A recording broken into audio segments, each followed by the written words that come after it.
I'd like to call the study session for October 8th, 2012 session. Can I get roll call, Mr. McLaughlin? Certainly. Mrs. Kraut? Here. Mr. Theed is excused. Mrs. Thunderbird? Here. Mrs. Buckley? Here. Mrs. Beard is excused. Mr. McLaughlin is here. And Mr. Goodrick? Present. Can we all stand for the Pledge of Allegiance? I pledge allegiance to the flag of the United States of America and to the republic for which it stands, one nation, under God, indivisible, with liberty and justice for all.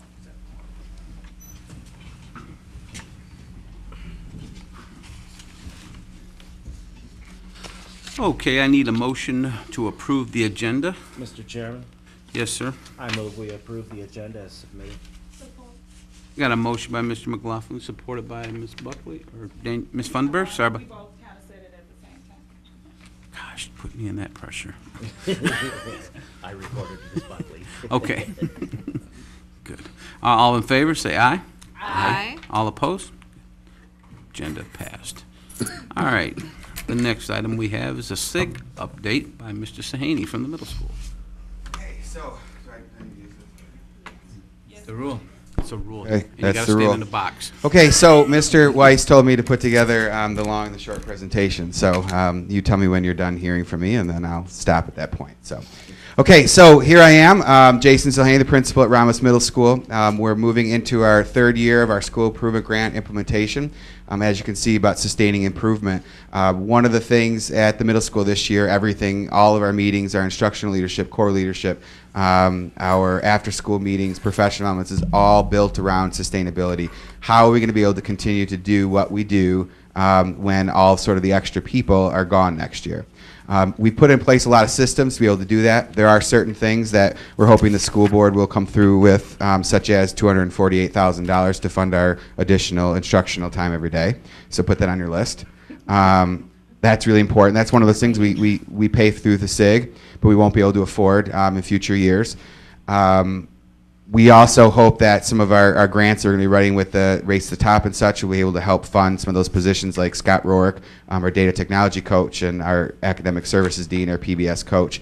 All of those are SIG-funded positions and will be gone, so we're hoping that we'll be able to find some other funding sources to continue them.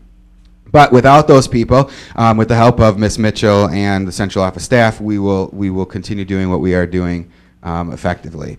So one of the things here at the middle school this year is our writing focus, our PLTs. Our PLTs are professional learning time. At the middle school, we use the Pearson Learning Model, where we're taking the opportunity to study writing this year. Our school-wide focus is for us to have a better understanding of the Common Core writing standards, and in order to be able to incorporate that, again, using writing as a strategy to increase reading comprehension.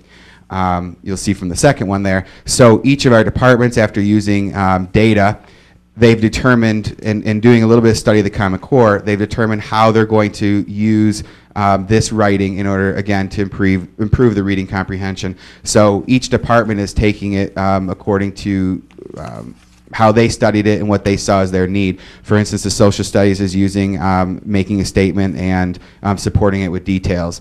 Our ELA department is using some writing with personal narrative writing.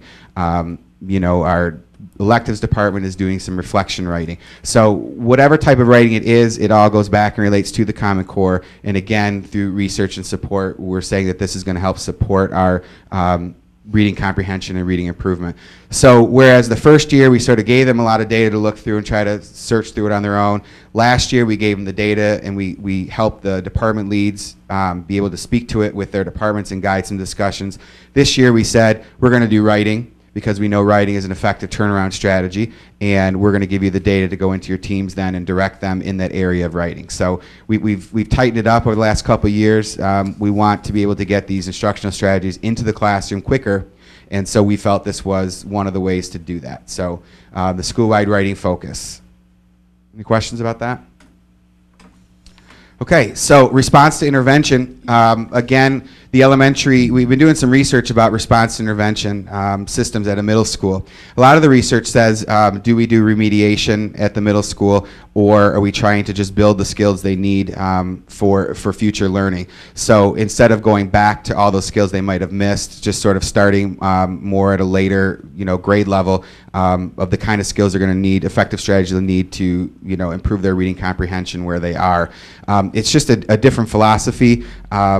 We looked at, with the response intervention, looking at behavior and academics, and we spent the summer looking with some of our team leads, looking at how do we set up our program, what do we already have in place, but how to really document it so that if all these people were gone next year, how do we determine kids that go into our math intervention class, and how do we determine kids that enter and exit into our behavior interventions? And so we're working over the summer to really formalize this process so that it's in writing, people will be able to reflect on it, teachers will be able to understand how they get into these things, how they get out, and then also students to understand, well, if they don't like being in this reading intervention class, what do I need to do in order to get myself out of it? So we developed that process of behavior and academics. They go hand in hand. We wanted to provide that behavior support along with the academic support. In school this year we have 3 classrooms. This year we have a Read 180 classroom. We have Do the Math and Do the Math Now. Those are all intervention courses, 2 math, 1 reading, that kids take in place of one of their electives. Okay, we've sort of taken out this choice a lot for the kids. We've sort of putting them into classes that they need. These are classes that they get into based on their MAP scores, based on other student data that we're saying, they don't have the foundational skills to be successful, so they need these before they need other classes. So this is truly an hour additional instruction a day in reading or math, depending on their student need, which is a true response intervention program. And one of the positions is a SIG-funded position, but the other 2 we have built into our regular middle school schedule according to just sort of how the board allocated teachers to us and how we organized our schedule. So 2 of them will be sustainable for future years. One, again, is an add-on position from the SIG. So those in-school supports are really important because we're saying to the students, we're saying to the parents that you don't have to go elsewhere, you don't have to come after school. We're gonna give you the extra additional instruction during the day. So through that, we meet throughout the year with our response intervention and merging it with our early warning system. So what are the indicators that we have that kids are off track to graduate from high school? And how do we access that information now? So for instance, one of our first things at our first response intervention, we looked at the behavior marker, and not behavior, I'm sorry. We looked at attendance. We said any kid that's missed so far 2 or more days of school, we said that's a red flag. Okay, we need to get that under control now. We need to do something different than in the past. We have the phone calls that go home. Mrs. Sandlin makes the calls. Our attendance secretary, Officer Jackson, files the form. But that's sort of just the rote process that we always go through. So what else were we going to do? So what we asked is their advisory teacher to make a phone contact home. So we said, here's who the kids that are missing. We said, make a phone contact home. Find out from the parent, what is it? Are you, do you not have an alarm clock? Do you, need us to make a robocall to wake you up in the morning? Do you need Mr. Selhaney to come over and visit you and drag you from bed?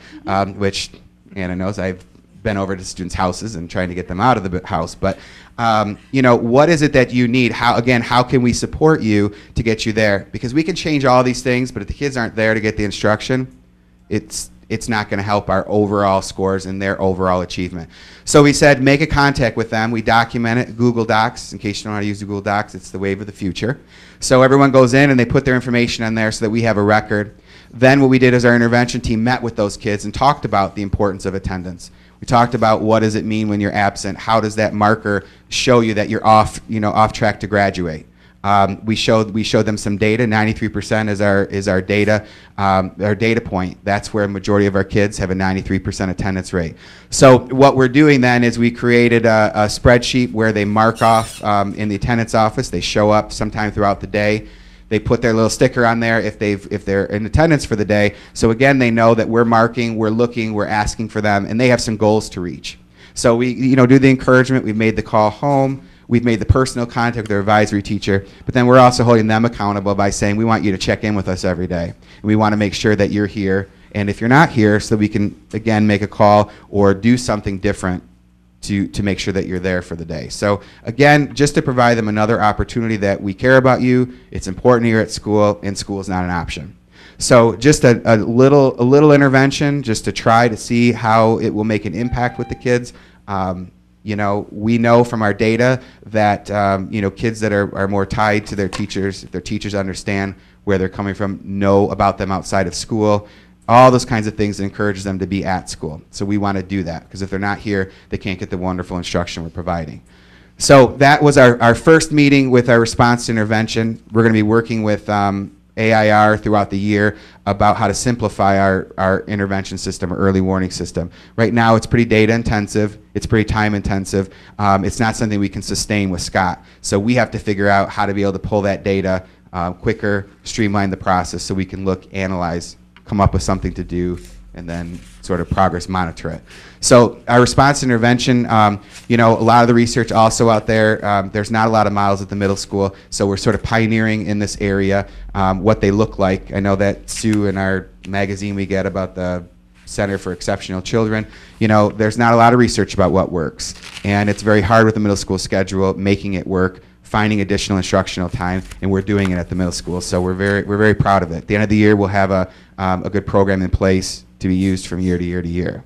So that's our response. And this is catching those learners that are struggling or falling through the cracks.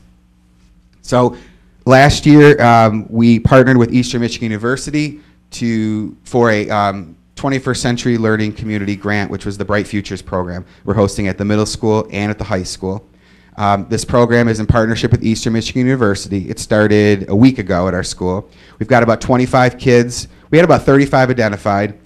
We have about 25 that parents signed up, attended the first meeting, and then are consistently showing up. And so we're going to expand that for about 10 more kids. We'd like to have between 30 and 35. The intent of the program, again, is not to make it, you know, too many kids. It's not to service everybody in the world, but it's to provide a quality after-school program that has academic help, has enrichment support, and has a lot of social, emotional components to it as well. So this program will be going on for the next 5 years. We were fortunate enough through the SIG grant to provide transportation this year. So the kids that are coming 4 days a week, it's 3 hours after school. We have a full-time person on staff plus 2 other part-time people that run the program, and we provide transportation home every day. Our intent is that we're gonna buy such a build-in with the program with these parents that next year they will, you know, assume the transportation unless the board would like to fund it, which is $225 a day per day, 2 buses. Tough group today. Okay, which they will be provided by our bus drivers. Our bus drivers. Except Monopoly money. Okay, so the nice feature of the Bright Futures is it's sort of taking over our after-school programming. So what we're doing now for that sustainability is with Heather Williams. She's working with this person from Eastern, Amanda McVetti. She's working with her. How do we identify students? How do we choose the students we'd like to be in the after-school program? And it's not just kids that are academically deficient. It's not just kids that you know, need enrichment. It's kids that you know, are a combination of both. Might need some help, but also need something to do. Maybe they're not involved in sports. Maybe leadership isn't their thing. And so here's another opportunity for them to be connected to the school. Bright Futures will tell you that they will not make a huge impact on student achievement, but what they will do is they'll create the environment where kids want to come, they want to come to learn, they want to be in school, and then we have the opportunity then to do our job of teaching them. So the Bright Futures, we're very excited. It's gotten off to a great start. Them, like everyone else, she's trying to hit me up for money every other day, you know, because our funding can help them with their materials and iPads and other things such as that. So we're really proud of it. It's like I said, it's gotten over, started really well. So our after-school programs, we're not running our own individual. We're doing specialized ones. We had a couple MEEP Saturdays where we had 30 to 40 parents that showed up. We gave them Eastern Michigan University football tickets, and they came for a little breakfast. They learned about the MEEP, writing MEEP. Brought my own daughter because I forgot she's taking the 7th grade writing MEEP, so it was a double win. So that's sort of what we're doing with the Bright Futures program. Any questions about that? What's the age group that you're looking for in the bright futures? Is it 6th, 7th, and 8th, or just? It's 6th, 7th, and 8th. It's not. Again, we were looking, from Heather, some kids that we knew their parents, would continue bringing them. But also, we're looking for a lot of kids that, maybe aren't in sports, but maybe need another connection to school. So primarily, I believe it's a lot of 6th graders because they can't do the athletics. But it's not a set number. It's fluid. I mean, during football season, they may not come because they're playing football, so they'll start afterwards. So it's not a consistent number. But the max is 40. We really don't want to go over 45. We think 45 is too much. So right now, we're trying to keep it between 35 and 40.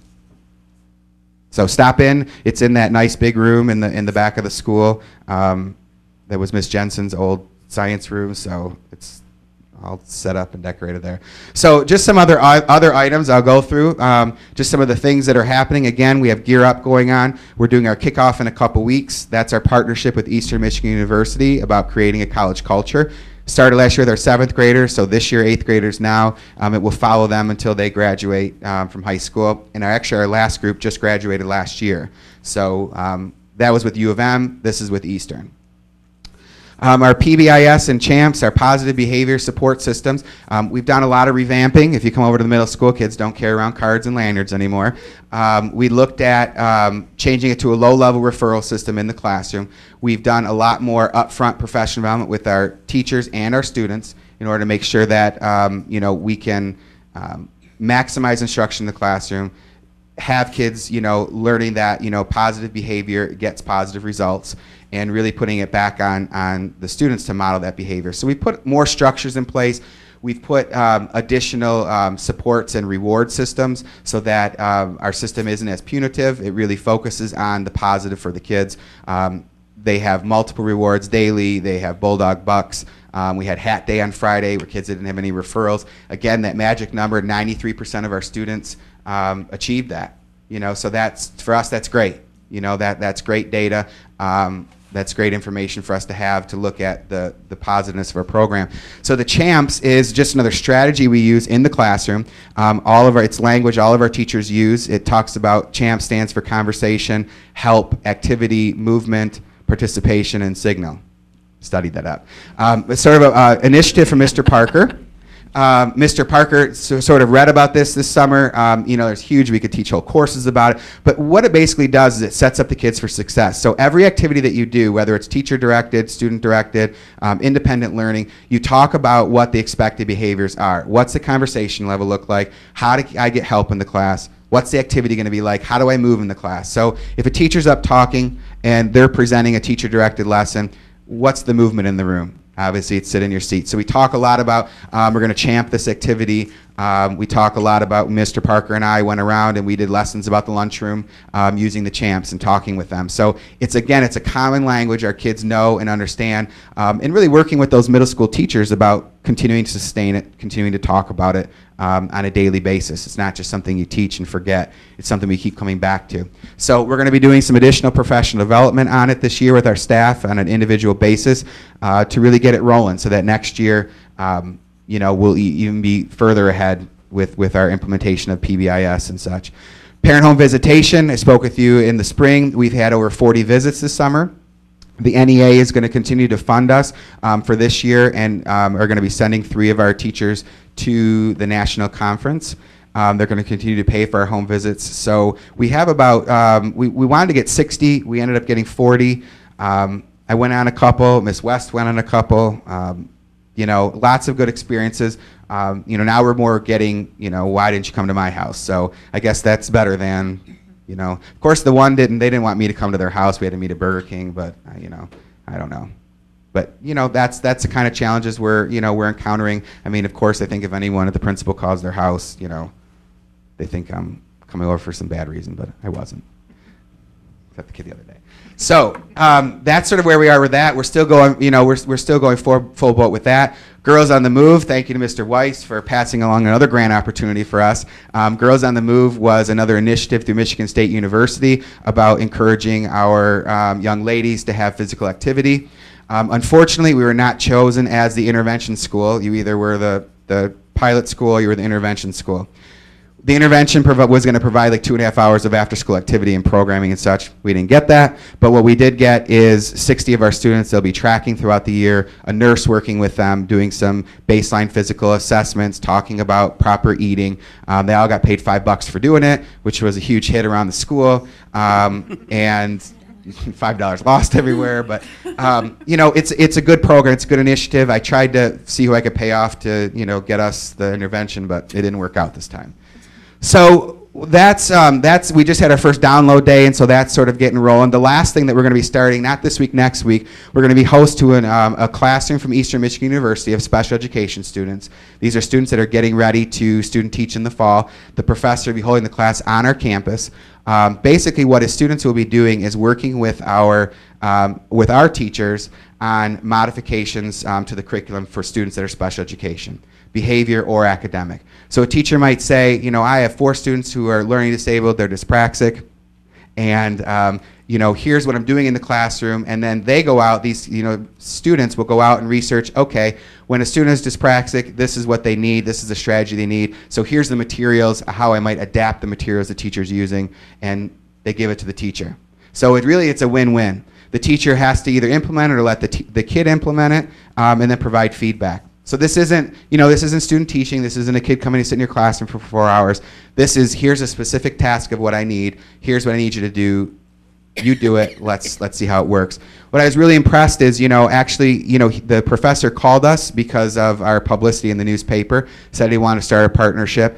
And the other thing I was really impressed about is the materials and resources that he's using to teach his kids in the classroom are books and part of our PBS program that we use now. So you can see that this guy, you know, is not, you know, from 40 years ago using something off the shelf. You know, he's new. He's knows what, you know, education is talking about today. And again, it's going to benefit our kids. So that's something we're rolling through that process right now in order to get them rolling, matching up the teachers with the students. And we're going to see how it works. If it works well, we'll continue on the partnership semester after semester. If it doesn't, we'll say thank you and we'll discontinue it. So really excited about it. Like I said, he'll be here on Thursdays, which was an added feature of them coming. So.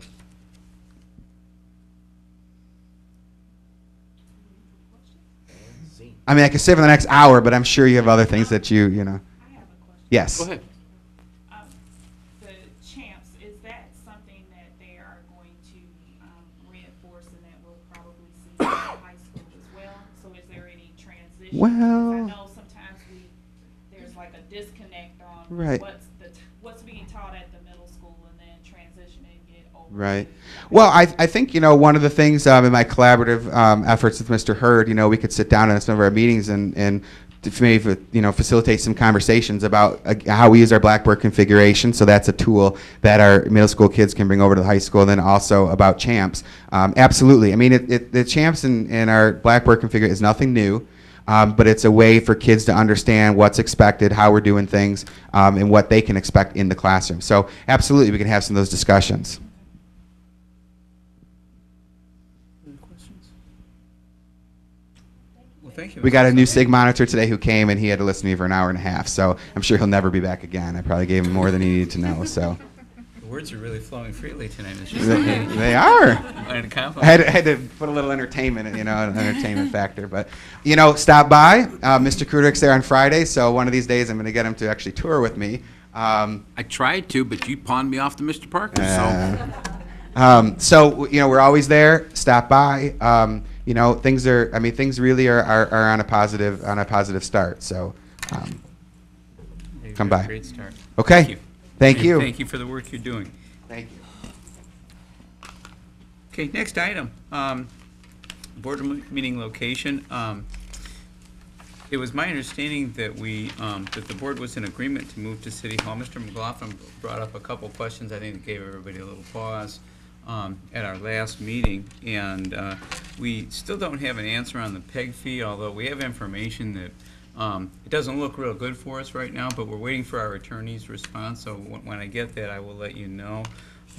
We did look into, I know Sherry contacted Steve Harper, who's here tonight, I think, too, but about supposedly being able to fix up the boardroom with just a minimum cost investment.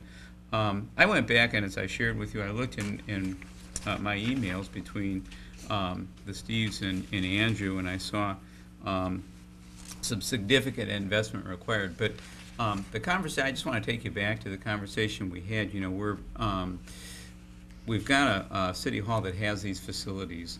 I think Mr. McLaughlin made a good point about maybe negotiating a better price down the road, or maybe we can do a quid pro quo. You know, there's something that we give, a service we offer them that could discount, you know, what we're paying over there.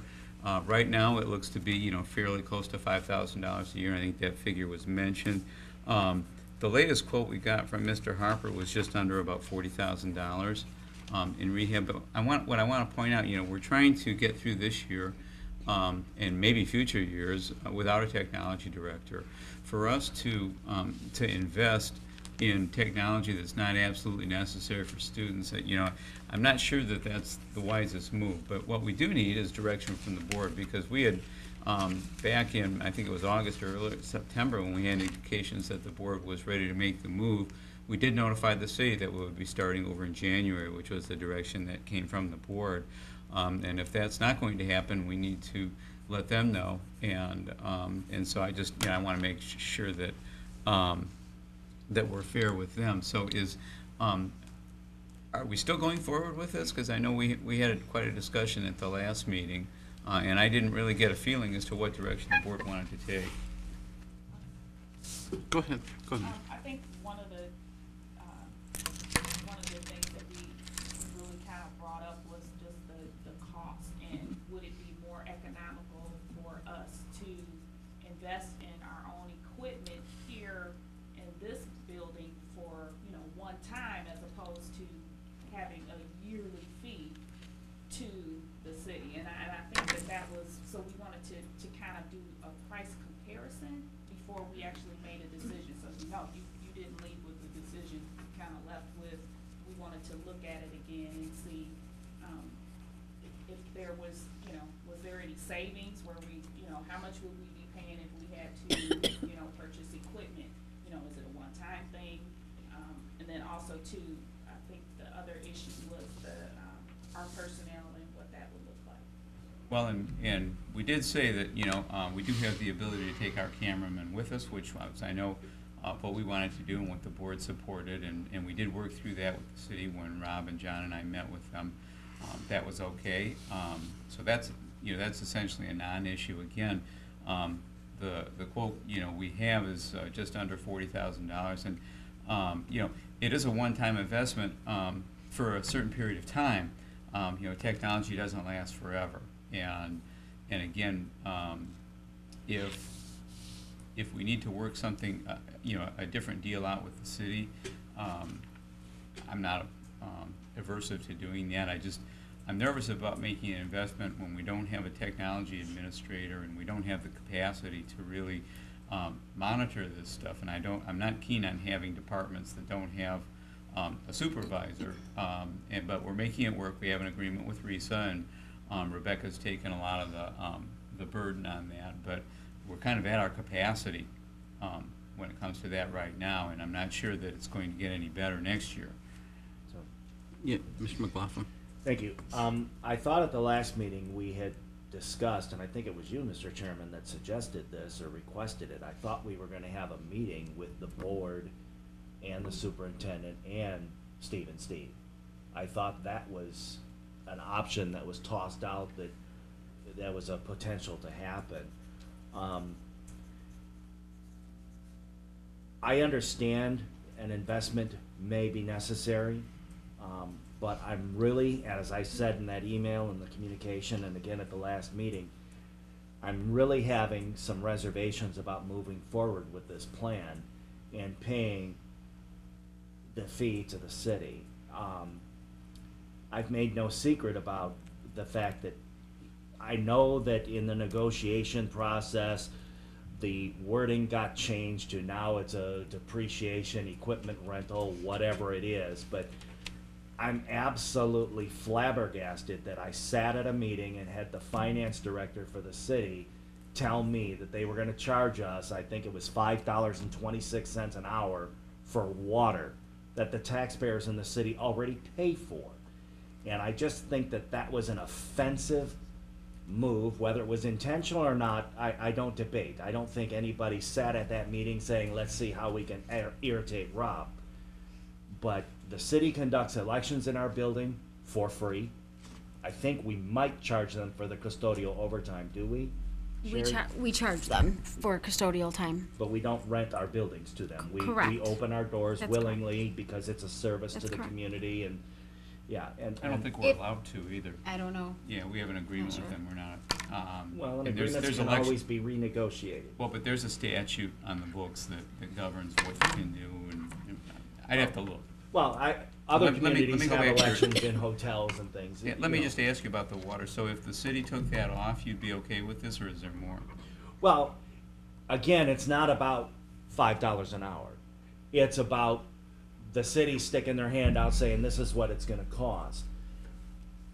I just, if we're gonna keep saying ours and theirs, then that's fine. Let's keep it ours and theirs. We'll make the investment here for our building, for our multipurpose conference room, and move forward. I'm just very concerned that because we want to use a city facility, and to me, there's the effort to nickel and dime us, and yet we have not done that with the city. I know the city has done town hall meetings. Matter of fact, there was just one a few months ago about floodplains. That was done at our high school. We opened the school up, boom. Not a problem. Well, I'm sorry. I sit as one of the 7 people at this table that say those days are over. If we're gonna entertain paying $5 an hour for water to the city, then we're also gonna entertain charging them to use our buildings. I think we should stop this and we should go after what I feel is rightfully ours with the PEG fees. And I think we should, again, meet with the people that do this for us and hear directly from them what they think. Maybe we don't have to do $40,000 all at once. And I mean no disrespect to anybody sitting in the audience now or people that can't be here for whatever reason. But I'm starting to feel like us spending $5,000 a year or more to televise our meeting for what audience? We have the same 3 or 4 people that come here. I'm just having second thoughts. Ms. Buckley? Mr. Chair, I guess I must have missed a meeting. I don't know what PEG report, what is that? The PEG fees, that's what Public- Comcast pays to the local governments. It's on our bills. It's for public education, public access, educational access, and government access. I guess my problem is, okay, we put this investment, money I know we probably don't have. How much does a bus cost? Around 80,000 these Okay, days. so that's half a bus. Yeah. Okay. So I guess my issue is, can we work something out with the city? Is there something we can, okay, what are our issues? Can we Right. work with them? And I know I know what Rob's saying, you know, like we seem like we're always outstretching and then when we go, maybe we get our, you know, it's a little bit more stringent on us, although we're open-handed, open-hearted to them. So can we work with them to try to work something out? 'Cause I think it's a good move for us, actually, so Oh, people, and our audience can hear us, number one. And this is just falling apart. I'm It sorry. is, and I'd be But- glad to try to renegotiate if you want some board members to, if you and John wanna come again, we can do that.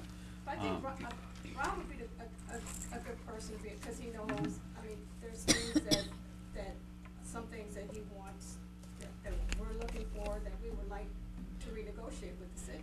And to be honest, I don't know that that's something that can be negotiated away, because the biggest chunk of the city's fee is the payroll costs for the cable director and the assistant cable director, even though I question whether we would need to pay both, because I don't know that both supervisors would need to be there to tape a meeting.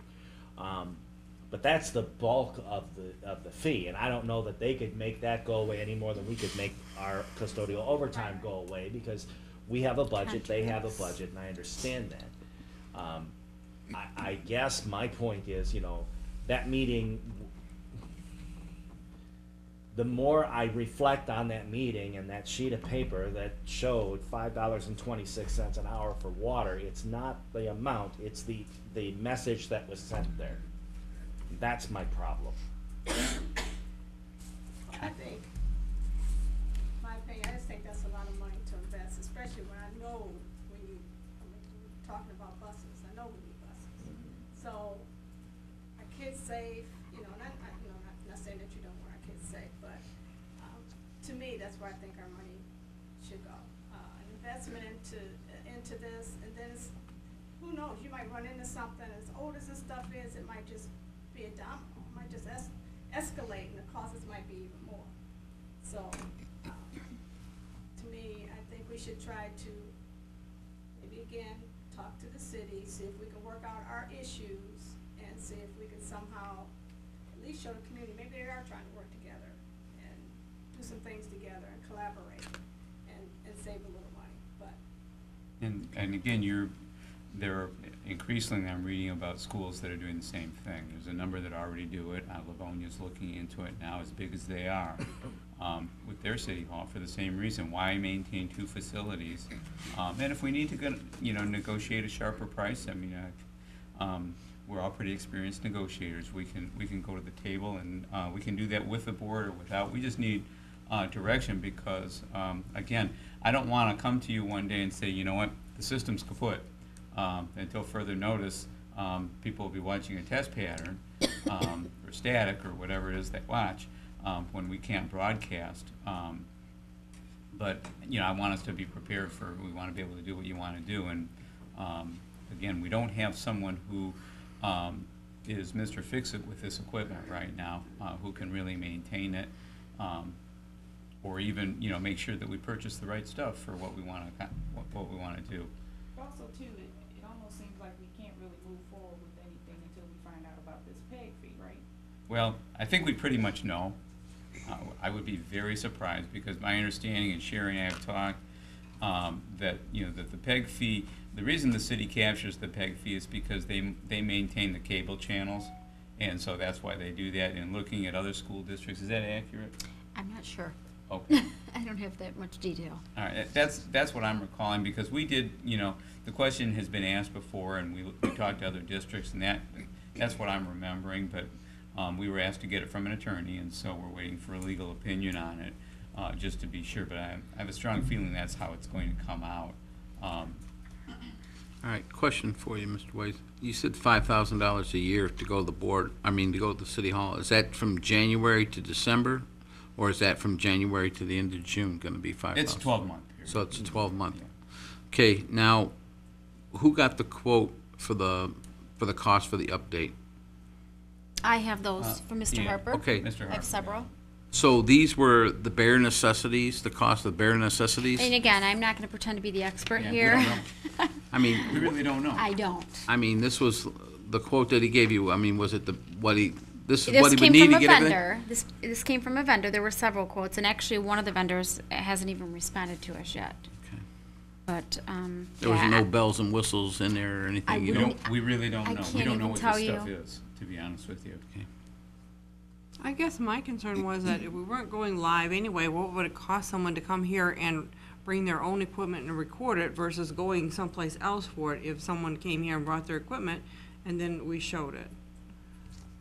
Yeah, did that question ever get answered, as whether we're going to go live or not? Our understanding is that they don't have the capacity. They'd have to do some finagling. There's something with our cable channel. Doesn't mean never, but it's not set up that way right now, and we did not get an answer to how much it would, we would have to sink in to get it to be live either. We could broadcast live on the city's channel, was my understanding. I think they explained that when we were at the meeting, didn't they? Well, they said it was a possibility, but, that it would have to be checked. They said that they'd have to look into it, and I thought, that was another conversation we had here, is are we going to go live, and if so, what channel? We hadn't heard a definitive answer from Mr. Cadu. Well, let me look into it. I'll get something back to you in this week's update on that. I guess obviously, I want the best for our community, we all do. And if moving forward with moving our meetings to City Hall so that we can be overtly transparent and people can hear us and things, I'm okay with. But I am as serious as a heart attack when I say for future elections, any other building use, we treat the city like any other person that's contacting us for use of our buildings, and they pay accordingly. I know that's a separate issue, but, you know, you can look a gift horse in the mouth so many times before he bites. The only thing that really aggravates me is all the years we allowed recreation in the buildings and didn't charge them really anything. And we're gonna go over there, what, a couple hours a month, and then they wanna charge us. They're really kind of, Custodial We're all- fee for and we're- custodian, they don't even employ. and we're taxpayers, even the ones sitting behind this table, and we're paying city and we're paying school taxes, and it's kind of, you know, it doesn't settle very good. But Sherry, on this, did anybody, or did you ask Steve Harper, Steve McKevitt, on what they felt would, the bottom line would be on this? Well, I think Or- their questions to the vendors included what they thought the district needed. I mean, this is, you know, the question was, do we want to survive with what we have? Are we just trying to move along? Are we trying to make an upgrade? And I know, right, I mean, those are some questions, you know, in talking with Mr. Harper, that they would really need more information to see where we go with this. But the vendor basically said, you know, it was hard to justify, hard to do just an upgrade with this. But to make things compatible and keep costs down, they'd pretty much have to redo everything, but at a low cost, in the lowest cost they could have. This is a big purchase to make without Right. somebody on staff to support it. You know, I don't want to have this in and a month later find out, well, we should have bought this instead of that because And- now, you know, It's it's an not investment. so hot or whatever. Can- And we don't have that capacity right now, and I'm not sure we'll have that capacity in the future. That's what I'm concerned about, to be honest with you. Sherry and I don't know this stuff. Rebecca is a technology whiz, but she doesn't know this stuff either. Do you? Can we look at this, Mr. Chairman? Yes, go ahead. Can we look at going ahead and proceeding now as a pilot for now through the end of June or what have you, and sometime between now and then, we have the meeting that was brought up 2 weeks ago with our Steve, with our administration and with the board, have a workshop. I don't care if we have to do it on a Saturday, subject to their availability, but sit down and talk with the gentlemen that we do employ, that would be doing this and handling this, and set the parameters for what it is we're looking, and maybe have them, if they're willing to do the research on where we would need to move forward if we decide to house the meetings back here. I just don't wanna say, let's move over on Wayne Road and forget about it, Right. because, you know, it's just a thought. Doesn't sound bad. I think the suggestion, if I remember right, was that to have the administration inquire with Steve Minkiewicz and Steve Harper for their information on it. I don't think it was with the board, but Yeah. having the board involved in it, because we're the ultimately making the decision, wouldn't be a bad idea. But, you know, as a pilot to go for the first 6 months, I mean, we could try something like I think that. it's an excellent workshop idea to sit and talk about what our options are with cable. You know, if we wanna invite Mr. Cadu, that's fine too. Okay. Mr. Chair, and hopefully they're sending us, because I couldn't tell you if we needed a wire or a camera or whatever. I mean, I wouldn't know. I'm I'll agree with you there, But because hopefully they would be, you know, if we had something like that, they could say, okay, this is what, you know. this is Explain what it to we us. need to do, and this is what it would cost, and blah, blah, blah, maybe that kind of thing, but I can't help you much with the input stuff on what we need, because I Right. don't have a clue. I think, to me, I think that would be beneficial, and then everybody is on the same page. And, you know, we can move forward, because it sounds like we're still kind of at the break zone. So do you need a motion to go forward, or are we just? No. Okay. No, the board already made that decision. I just want to make sure that you haven't changed your mind. And I think our initial decision was to pilot it, as I recall. So we'll go with it until the end of June, and starting in January until the end of June, and then we can make a determination if we still want to do it, or if we want to look at upgrading the system here and getting more detailed information so we can understand it from. But in the meantime, we are setting up We'll meetings with Well, we'll research various purchasing. parties to investigate. Yeah, and I don't even, and, A you know, in all reduced rate. fairness to the Steves, I don't know if they're experts on purchasing this stuff. I know they know how to work it, but I don't know what their expertise, and if not, we need to find somebody. But my main concern is, number one, we don't have the money. Number two, if we are gonna spend the money, we're gonna take it away from somewhere else. And I wanna make sure that we purchase what we need, because, we don't need, you know, more items to store in our warehouse, that we're never going to use. Right. Okay. Mr. Chair, Yes. going back to what Sandy's idea of having someone come in and tape it for us. Now, do you know how much that would maybe cost? Because we'd have to get cameras, and then could our people work it and those kinds of things? So. Well, I would that be think, an there's a option? microphone issue too. There's, Yeah. you know, there's sound and, I just wanted, because I was kind of Yeah. wondering, because it really, I didn't hear an answer for what she had suggested, so I'm just trying to. Well, I just know that the court set up a portable court in Van Buren for the, that they used, and they bought portable mics and stuff, and so that there should be something that they can do for us too, I would well, think. we've done that one the year that we did our board meetings on the road.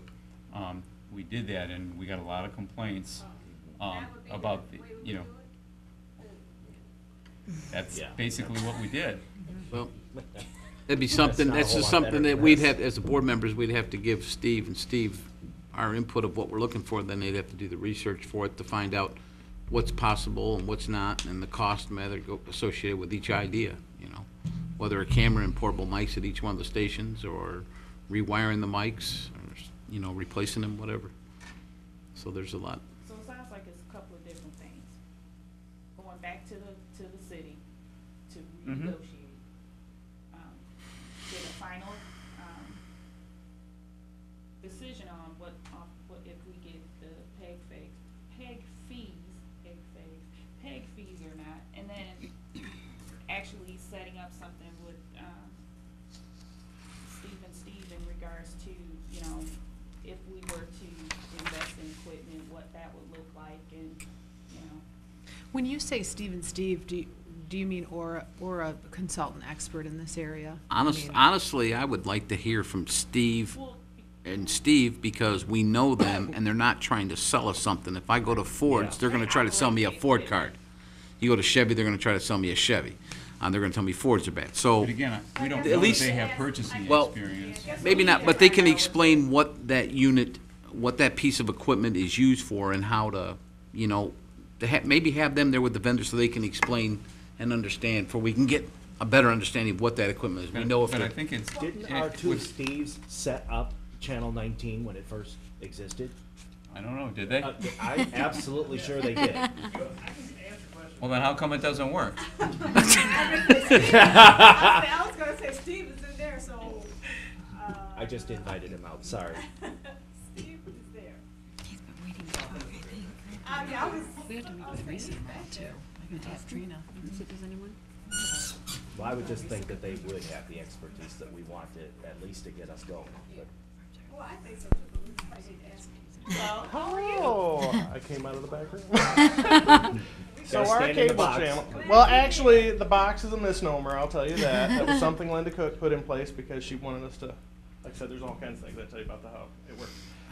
When we implemented the cable channel was implemented in 1998. Okay, we started filming 9 years ago. I was 21 when we started filming. At that time, the board wanted to put in a minimal investment into filming. None of these mics have ever been updated.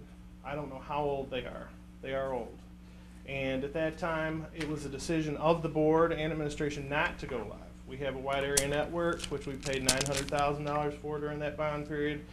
And the potential is there. We have a direct fiber line that runs to City Hall, and we could get the hardware to do automatic switching on and off. We do that essentially now for our cable stuff. When we update all of our CG stuff, that is live. As soon as I click it, it's going live. Videos, as soon as I tell it to play, it goes live. The timing, those times were scheduled years ago. That can be changed at any point. If you guys want the dates changed, the times changed, all that's variables that can be adjusted. Our cable channel has only been updated, the computers have only been updated one time. And they were used computers. The hardware that just died right now is from 1998, and it has been running nonstop since 1998, and it has survived numerous power outages. Same thing with the system here. We've had a deck go out over the past 9 years. With power surges, our city is like notorious for power outages. That's affected our equipment. The quote you have is for a full revamp of all the mics and all of the camera equipment. We could go far less than that, depending on what the board is looking to do. The company that the quote is from is the one that we chose 9 years ago to put this in. It's an interactive system. It only requires one person. If we go to City Hall, it requires 3 if you want 2 cameras, because they're not remote. I can control each of the 3 cameras remotely in the back, where they have camera operators at City Hall, plus an operator in the basement to switch between the 2 cameras.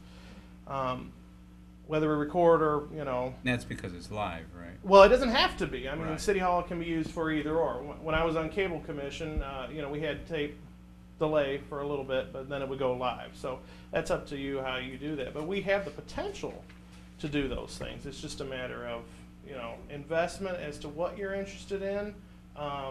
Camera equipment. I know you guys had some questions about graduation cameras. We've been renting those cameras ever since we started using the gym for graduations. We've gone through 2 vendors now. One vendor was assumed by another, and we've been renting those cameras for years because we didn't want to have the initial investment. We have 1 studio camera at the high school that was purchased for the sake of cable, and Steve and I are the only ones that have ever used it. It's a digital tape media camera. It is not the newest in the world, but it is fairly comparable to what the city has. The nice thing about the way we do the filming right now is we can switch in between everybody. Your mic and your mic typically are hit and miss. They're phantoms. They come and go. But it is nice having the instantaneousness. When you guys were traveling on the road, we took that 1 studio camera we had. We can rig some things up to make it do what you're asking it to do, but it's a very tedious, time-intensive process to move it if you're looking at moving it. Here, it's all hardwired. This LCD projector right now, if you've noticed on cable, we have to film it because the video card in it, half of it has gone out, and it does no longer broadcast to the actual head-end. For your clarification, it is all working. Everything works the best that it always has, except for that LCD. Those mics have always worked the way they've been that way, even when that system was put in. So 9 years, that hasn't changed. Nothing has really degraded. We are using SVHS tapes, which are antiquated, but they are a higher quality than VHS, and it's right there with a digital tape media. What we do is we tape it.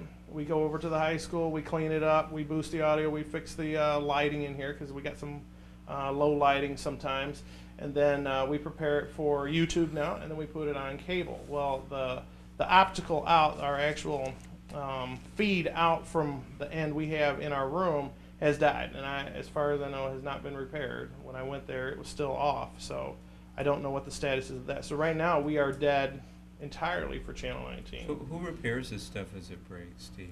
We have never had that go wrong, that piece of equipment. Thelner's, one of the companies, they're the ones we bought the cable stuff through back in the early 90s. We've been working with Thelner's for 20 plus years, and they provided us with our cable channel equipment, and they're the vendor that I would seek to, redo it if we were going to redo it. They've been doing a great job. In fact, that's the vendor that the city uses. We've been, So when you got, this is who you got the estimate for $39,000? Well, the company we have the estimate, the $40,000 one you're referring to, is from ICI, Innovative Communications. They're the ones that we chose 9 years ago. They had their name summed it up. It was very innovative the way they decided to do it. They custom designed the software to meet our needs for how we wanted to operate the cameras in the boardroom and how we wanted to film them. And there were microphones that never worked 100% Yes. though, Yeah. from the get-go. From the get-go.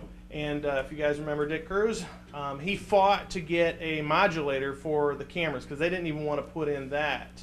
At that time, it was very contentious about filming board meetings, and that's why they were never made live. And the video modulator, before that, it would put snow in between each time we switched.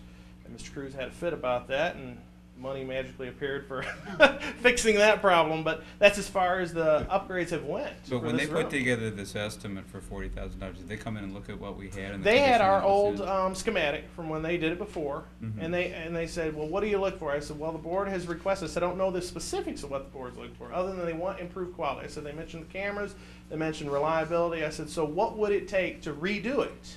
Now, like I said, we're looking at something that is 9 years old. It does work, but there are components that we could switch out to make it more reliable. The issue right now is reliability. So is 9 years about the lifespan?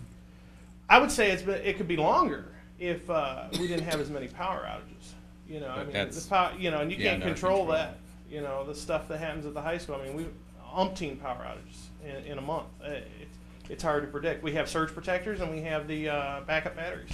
Wouldn't it be also fair to say that, you know, 9 years ago when I don't want to really call it an upgrade, but when 9 years ago when the work was done, if some maintenance were able to have been available on, you know, components, such as the part that just died. Well, there You has know, it's been limping along for a while, correct? we have not had a budget for the cable channel since Ed Horn. Yeah, that's where I was And, going. So we would need a budget in addition to the And initial even then, outlay. it was small. Like I said, during that time when this was put in, it was very contentious, and it was not something that was necessarily welcomed in the boardroom because, you know, I don't know what the reasons were at the time when they didn't necessarily want it, but it went in. They said, we're putting it in very bare bones. So yes, Wow. you're getting it, but you're not getting exactly which one. That's one of the reasons the modulator was later installed. It was originally recommended. So maybe what you should do is give us a projection along with the quotes of what your annual budget would need to be in order for us to sustain it. Yeah. And Because 9 years, you know, I mean, if it's $5,000 a year, that's $45,000 over 9 years versus 40, and we don't have to pay anything for maintenance. The city buys the new stuff when they need to buy new stuff. So we need to look at the whole picture. So can you do that for us? Can you I give us can, an annual budget for I what guess we my would question need? is, how far do you want to go with things? They're two separate systems. The board system is separate from the cable channel. You know, they can be intermingled. In fact, one set of quotes we got is just ballparks for everything that can go together. Something before Ed Horn died looked at getting us is something we had pushed for was a tapeless system, so we could schedule as many events as we want. One thing we've always been bottlenecked with, and one at the time was just limitations of technology, is the ability to show videos from throughout the district as many as we want. If we went to what's called an airwave, that's the system that Thelner sells, we could program umpteen videos that you want, schedule them at any different time, and they'll play as often as we want. Right now, we only have 2 VHS decks, and we have 1 DVD player. So whatever's in those and scheduled for those times, that's it. You can't change it up. Right. If we switched to something that was digital, we could switch those things out and make it more universal for even people across the Sounds district like we need- to upgrade. That's You know, like if you wanted Flintstones to. technology. And this has been around a while. This is stuff we've been VHS. looking at doing, but this is something that would allow, because we have the wide area network, other people in the district could upload to that and make it available for Well, cable. For So- now, just if you give us the basic costs so we can estimate what our true costs are, I think that would be helpful. Again, we're not looking at expanding the department. At this point in time, we'd like to eventually, but right now we don't have the resources. But an annual budget, obviously, if we're gonna maintain the stuff, there needs to be an annual budget figured into it as well. So if you can get that information to us, you know, along with the other, I think we have one more quote that we're waiting for. Is that the deal? Yeah, I'm still waiting. Sound Engineering is a company that installed our mics in here years ago. Right. And I'm still waiting to hear back The from stuff that that gentleman. that Sherry got from you, was it today?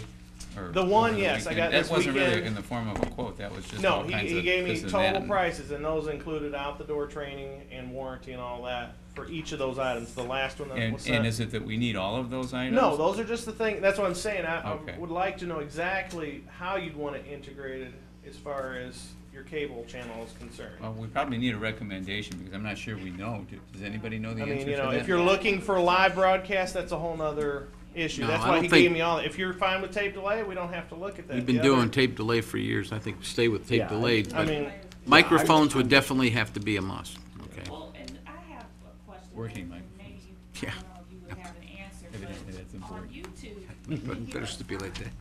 but on the cable channel, when it was playing, was when there was the difficulty in hearing. So Well, even in the back right now, I'm having a hard time hearing you too. Yeah, so And- I was always wondering what, was it like our cable fee that was Part of the it. issue, or Part was of it the actual equipment that we have? I mean, I'm sure it's probably. Well, those a two little do bit cut both. in and out. That is an actual problem that's going on. But the head end at the high school, one of those components is slowly dying. Okay. And once the one component that feeds it the entire thing out gets fixed, we will look at switching some things out to see if we can get it a little better than what it is. Another conversation that I think should be had with the city, Carl, is, if we don't want to go the legal route and pay attorneys a whole lot of money to sort out the difference of opinion on the PEG fees, there is, and this is fact, nothing stopping the city from saying, okay, Romulus Community School Districts, you need X amount to provide for your public access channel. We will grant you this amount of funding in such and such fiscal year. There's nothing preventing the city from doing that. And that's kind of where I was going earlier with the negotiations. The $5,000 that we're paying is basically salary for cable operator and That's not. no. We pay the Steve Yeah. and Steve, but we have to pay their supervisor to be downstairs in their control room. That's what they're charging us, the biggest fee. My point is, they can show us a little love through the PEG fees that the city gets for a cable commission they no longer fund. And we can show them a little love by not charging them $10,000 a building for voting. Just saying. I mean, Talk about a quid pro quo, put that out on the table. Give us some money out of the PEG fees that you get, or come May when you do your next, or the June city primary, it's gonna cost you to use our buildings. Otherwise, you can rent the lobby at the Howard Johnson or whatever. I almost said something really bad there. I was Sorry. on Cable Commission prior to it being dissolved, and we're operating under what's called the Universal Franchise Agreement now. Some years ago, it's been about 4 years ago now, the state moved away from local jurisdiction in negotiating contracts with the cable providers to a universal statewide franchise agreement. And that franchise agreement set a flat rate at how PEG fees would be paid out to municipalities. In researching this again recently, I found 2 news articles that referred to school districts receiving PEG fees from their city. Now, how they obtain that, if you're saying, they granted it, that I'm not sure of. But they referred to them as following specific guidelines in order to receive that money. When we were on Cable Commission, obviously, we had a vested interest for the schools. We asked numerous times, and we never got a yes or a no, but we did see, what kind of revenue the city was bringing in for PEG fee, and it's based off of each user. It's pretty substantial. It's a big, substantial number, and it would definitely help out. Whether we're legally entitled to it, I don't know. But my question when we were on Cable Commission is, if it includes education, shouldn't it include Education. some monies kicked back towards education? In the 14 years we've had the cable channel, we've never received anything from the city. We've funded that entirely through our own. And maintenance has always come out of a technology budget. When Linda Cook was here, we had just maintenance was through an open PO. But the cable channel's never actually had an actual maintenance budget. We've had a budget for media only. We received usually about $1,400 a year to purchase tape media and DVDs and things like that. But we've never had an actual maintenance budget for equipment. That was just absorbed through the technology portion. So hope Well, I answered some of your questions. And Sounds like you got your homework. that's what happens when you're here a long time. Thanks, Steve. Thank you, Steve. Okay. Well, Thank you. Sounds like he's got his work cut out for him, so. All right, well, so I will let the city know that we plan on starting in January as a pilot. We're still gonna research what it would cost to revamp this room, and we'll get back to you at another time. And it's my understanding that the board does not want to get directly involved in renegotiating with the city, or do you? I would say at this point, no. If you're I don't mind doing it. I I'm not don't trying wanna. to ding you. If I don't- you're able to do it, that's fine. But if it gets political, then absolutely let us know. And I know I'd love to sit at the table. Whoever did that, I heard you. Okay. Well, Carl, let's Okay. see if you can negotiate a better rate from us and let us know what's going on with that. And then Steve's got his homework to come up with on that stuff, but, It's not like we want 40 grand a year from the city. They can Right. give us a one-time shot. Right. Okay. all right. It's good PR for All them too. All right. Next, we ready to go on? Oh, yeah. Okay. Okay. Next we have do you have the remote, Sherry? I don't have the There now you do. Amateur. Okay, let me just pre-flight a couple things before you get started. We've been kind of hammering it away, and I was, now I don't want to say glad to hear Mrs. Buckley talk about the need to buy buses, but we really are very worried that we're not going to be able to make it through the year with the current bus fleet, and we're also very worried that we're not going to make it through the year in the black right now with enrollment the way it is. So Sherry and I have been looking at ways to creatively fund, but we really, even if we were to levy the sinking fund, it would not solve all of our problems. But my biggest concern is not just this year. I'm afraid that we're going to get so far behind that we're never going to get out from under, making the necessary repairs that the community expects us to make as a school district. Not just buying buses, but it's the cracks in the parking lots and, redoing the tennis courts and the ones I don't know if you saw the ones they did, they look magnificent. They do. They look like a $100,000 job that was a small fraction of that. So we've got some concerns about that. And so, anyway, Sherry put together some projections for us to talk about. There's really three things that I want you to focus on as you're watching this. One is the hold harmless authorization, which the voters approved, 5.13 roughly mils. There's the sinking fund, which were authorized for 0.75, and there's also at-risk funding and how that plays in, 31A funding, and how that plays into our financial picture. Okay, so Sherry? So I'm going to first apologize for how small this is. I hope you can see it. Basically, what I'm trying to provide you here is information regarding if we were to assess all of the hold harmless levy that were authorized prior to any rollbacks, or I will call them over levy adjustments in the next year, because we have them as a result of overestimating the student enrollment, or actually estimating the student enrollment at the previous year, when typically we've been losing about 200 students a year. The first section, I'm just going to walk on over. The pointer, the teacher pointer. I don't know if I have that many hands to do all of this. But basically what it comes down to is we've come to a point with at-risk funding due to the fact of declining property taxable values, okay? Just from the beginning of July last year, so think 11-12 school year, July through when the city reported what the ending taxable values were in August, there was a 7% decline. I'm being told by experts in the field that, again, that decline is going to be anywhere between 5 and 7% of what they show us today is going to be the value. So as we start to look at hold harmless still, and again, hold harmless is on residential, industrial, and commercial personal property, we want to make sure that we continue to be eligible for at-risk funds. And a big factor of that is how much tax levy or how many dollars per student we are receiving for hold harmless. And again, it gets complicated because the taxable value is lowering and so is the student enrollment. Basically, the first section shows you, if we were to assess the 5.1314 mils that we're authorized for, we'd receive about $2.2 million of revenue based on the projected taxable values for those properties right now.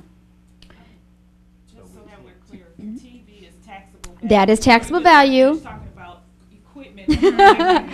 Taxable value. I didn't have a lot of space to. On the flip side, if we were to look at the continuation of receiving at-risk funds, and basically what I'm telling you here is we have an opportunity to pass some of our revenue source onto the state versus levying it through the city. Okay? So local taxpayers pay all of this 5.1 mils. If we go for at-risk money, which we can qualify for, then we transfer that from our local taxpayers to Lansing. Well We said. export the cost.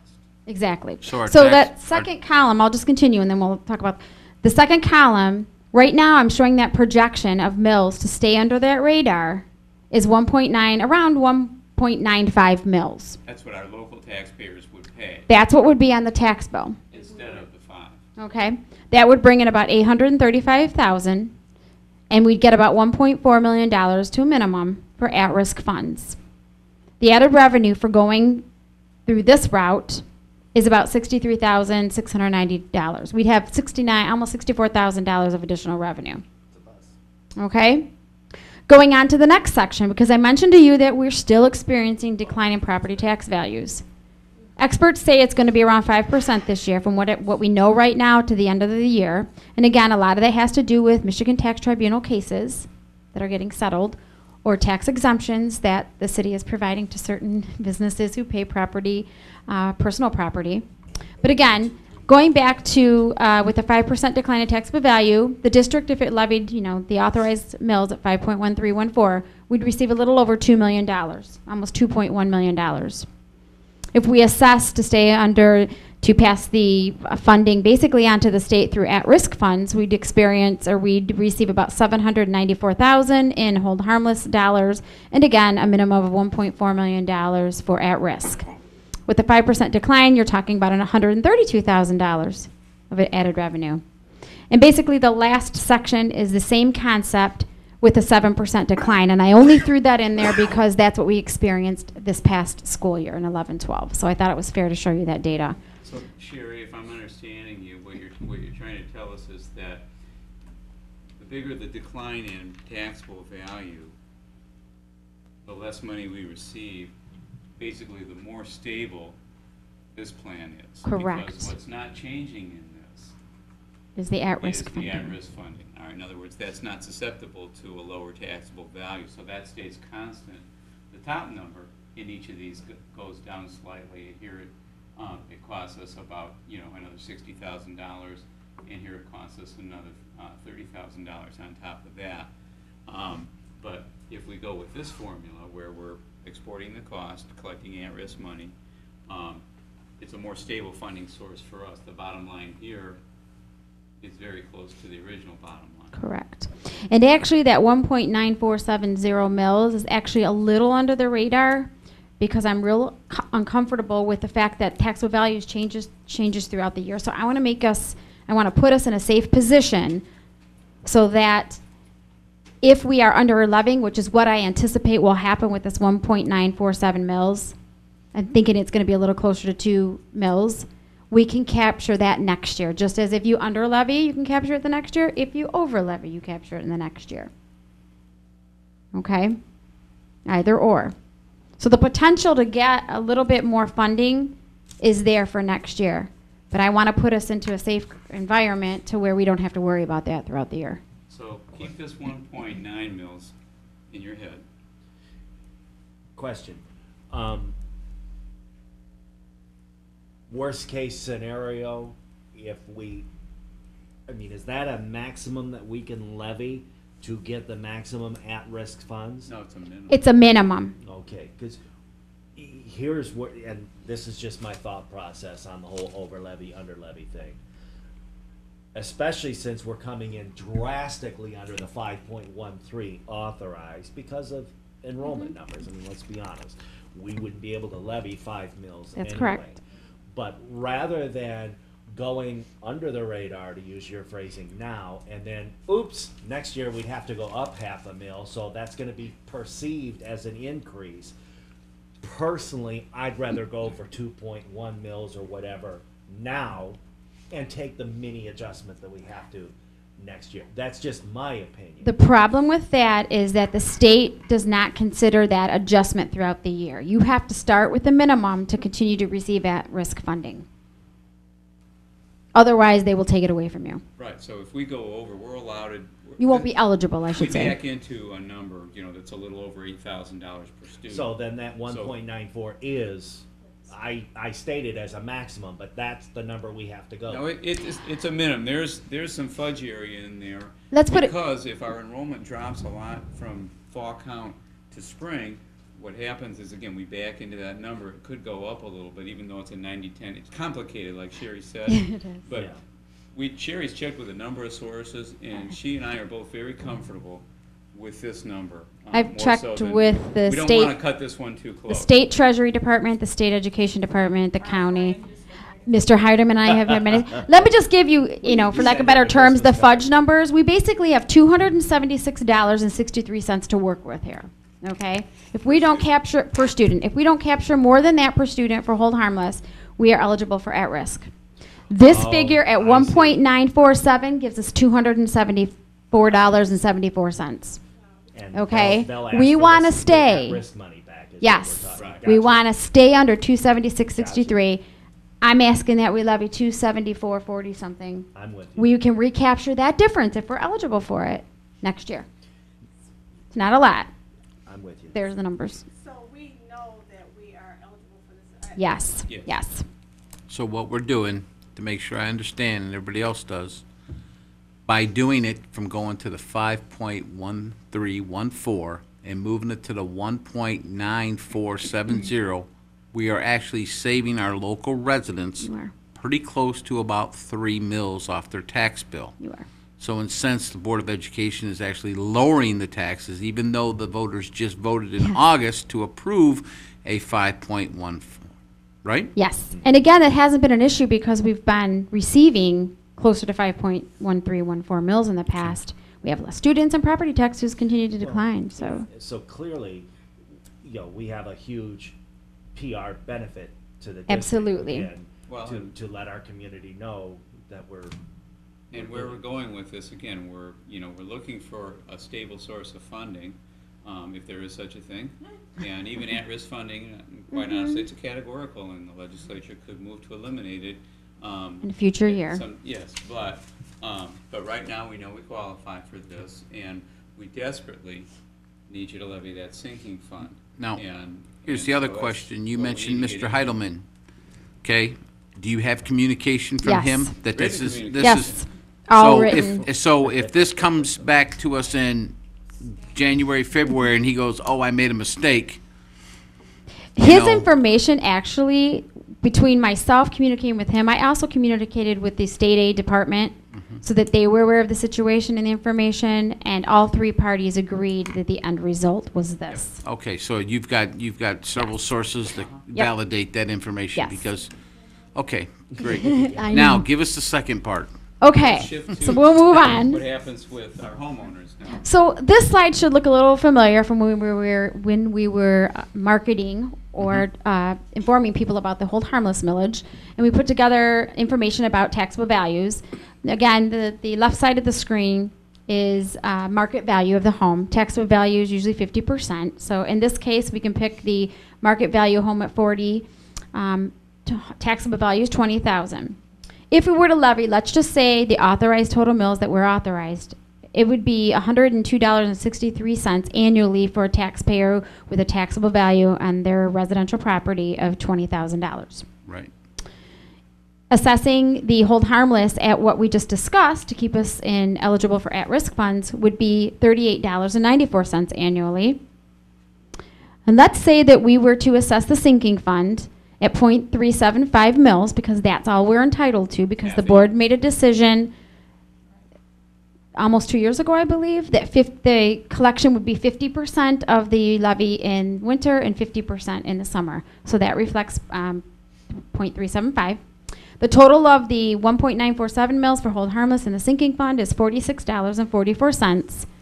So the taxpayer savings from if we were to levy 5.1314 mils and add into the sinking fund but lower the hold harmless would be $56.19.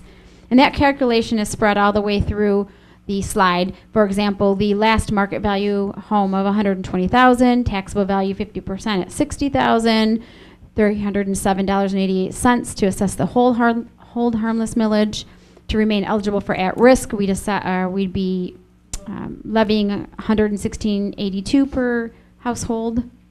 For sinking fund, $22.50. The total $139.32, and again, an annual savings for the taxpayer of $168.56.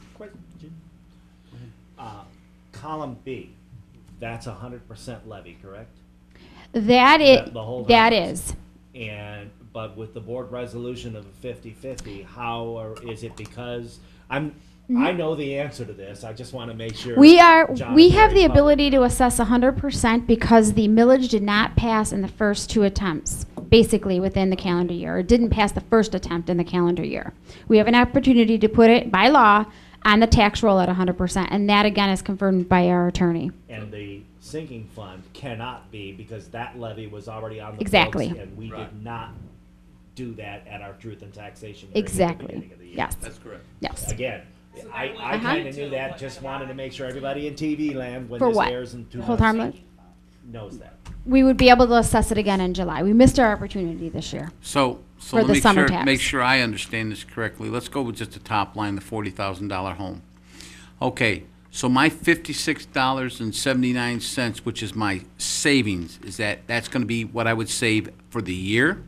That's annual. So that would be for the 12-month period That's for the correct. year, a homeowner, if their house was valued at 20,000. Yes. So basically 50% of what originally, pretty close Correct. to about 50%, a little less, a little bit more. Now, to more, go yeah. further, And the same thing, Right. at 120, still about, you're saving about go that? back. So, okay. So what effect does it have if we were to assess what we are eligible right now with the overassessment from last year, Okay. reducing this year's hold harmless? It would bring that 5.1314 mils now down to 4.8465. Okay? So we're comparing the maximum authorized versus the maximum based on our enrollment, which isn't quite as high. And as I slide back and forth through the slide, you can see that the only column that has, well, several columns, but the one column that is motivating most of the changes is that column there. So these are a Okay. little lower, right, Sherry? Correct. Because we're not levying as much. For So there's example- a little less savings. For example, 102.63 for $20,000 taxable value, it goes down to 96.93. Apply the same concept. You know, you're looking at anywhere from a $50, almost $50.50 savings to about $151.50 versus $56.19 to $168.56 to assess the whole. But going that way, the second slide, the 4.8, the taxpayers in the community are paying it all, and we're not sending part of the bill. Absolutely correct. We're not sending the bill to the state That's of correct. Michigan and making them pay. That's correct. And our goal, really, I mean, we want to be nice to our taxpayers, but we also have a school district to run. Right. Our goal is to get that sinking fund back in, because that increases our revenue. And this plan more than justifies the board breaking the promise that we made back in 2008, because our situation is completely different. I'm not looking at anybody in particular. But the I'm not other that low. I'm not going to do that, but it more than justifies that, which is our goal. So again, because we're exporting so much of the cost away from our community, we're just asking for a small fraction of that back, which we desperately need. And just for sake of discussion, the money that we would be receiving from the state for at-risk money will not increase. So we won't see it it'll be gone locally, but we won't see an increase in state tax. No, that's something that they build into their budget when they set their per Okay. pupil amounts back in June. So our homeowners aren't, I mean, they're No. not gonna get, they're No, not no, no, gonna no, save no, here no, in the no. school, but then No. the state end up jacking No. their price up. No. Yeah. Okay. They set that money aside as a categorical to pay districts that they believe are going to be eligible. So it's a way to take it out of our pocket and keep our money in our pocket and let Schneider pay for it a little bit, right? Well, and I would just say that we, in our PR piece, we're gonna have to make sure that we communicate with the public that in a year, we may have to go up. Because as you know, every year, the state does try to make that categorical go away. It comes up. I don't Well- know that there'll be any movement on it, but Well, So getting at, the task at hand here, if the board approves a sinking fund levy, current taxable values indicate that 1 mil sinking fund will generate about $901,000. So if we were to assess, let's say, we're not eligible, we're not authorized, but that's how much revenue it would bring in. A .375 mil, as we discussed in the previous slides, would bring about $338,000 of revenue. Again, sinking fund revenue can only be spent on repairs and maintenance. It cannot be spent on people. Even if we use labor to work the repair and maintenance section of what we were doing, we couldn't allow the labor to be a portion of that if the district was paying for it. And if I could interject, I heard somebody mumble, or buses, we cannot spend this money Cannot on at this buses. point. However, We would have- there are some things that we can, some maintenance costs that we can build to the sinking fund with the money saved, hopefully, by a bus or two this year. And I can tell you, we have more than $338,000 worth of repair and maintenance work that is taken out of general fund annually. So right there, you're going to free up about $340,000 of your general fund money. And so here again, it's just that it's the same slide, a little condensed, a little more condensed, to give you the forecast of what it would look like for a taxpayer. Because I think that's what you like to see, and that's what the taxpayer wants to hear. They want to know how it will affect them in their home. The district taxpayers actually save, and the district revenue increases by about $400,000. Could we possibly get that PowerPoint emailed to all the board members too? Absolutely. Because almost guarantee there'll be a lot of residents that ask, at least we can have it to go back and refresh our memory on. But like Mr. McLaughlin said, it's got to be very, very specific on how it's said to the public, so they understand it very clearly, just like we did for the home harmless, and get the wording out. But I think that, I don't know, speaking for everybody, but I think everybody else is pretty happy about putting more money back in my pocket and letting the state pay some of it. Well, I can say that this is a lot more digestible than, moving so we lose we're not assessing the 5.1 and it goes to say 4.8 and then we move that over to the sinking fund. Yeah. To me, this At risk. plan makes a lot more sense because there's still a great amount of savings. And we're still doing what we need to do in order to, make sure that our buildings, so our goals are being met as a board. Those goals that we set, saying that, the maintenance and the repairs, the appearance of our buildings is important, taxation, how much we are levying is important to us. So it just, to me, this is a lot better plan.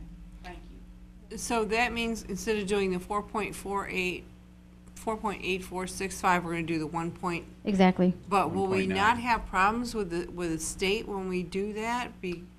As in, Because we're not following their formulas? We are following. no, we are filing. We're actually way under the radar. In terms of the Michigan Department of Treasury and the tax portion of our revenue, we're way under the radar. Okay, good. As long as we're not gonna have state problems. And we're under the radar in terms of state aid as well. We want to stay within that 276.